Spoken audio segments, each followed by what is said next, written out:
Tara, samahan niyo akong mamalengke. So, for today's outfit, yan, mommy outfit muna tayo dahil mamamalengke lang naman tayo. Bibilin natin ngayon ay sangkapang sinigang.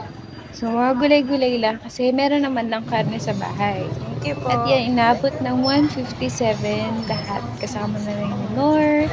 Pero, dahil kulang pa tayo ng okra. Be, magkano sa okra? At saka, ito kalamansi.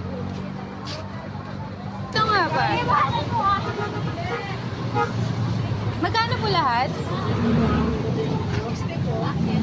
O, diba? 60 pesos na yun agad.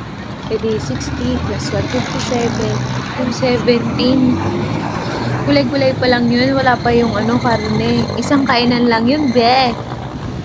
So, next stop natin, bibili naman tayo ng gatas ng Junakis ko sa South Star. At ayun, 'di ba? 1.3 lang yan nakaraan, 1.4 na siya ngayon. Para sa 2.3 kilos lang. So, if naglalaktom din yung baby nyo, I prefer na mag-check out na lang kayo sa Shopee kasi mas malaki yung tipid. Comparing price from physical store to online, makakatipid ka ng almost 300 pesos. Malaking bagay din siya. Check link below.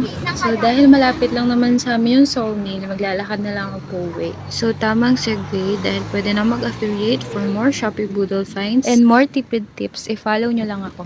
Ayan, umalis ako ng ganyan itsura niya. Pagbalik ko, ganyan pa rin. Nakatakas ako mga pamalengke dahil tulog siya.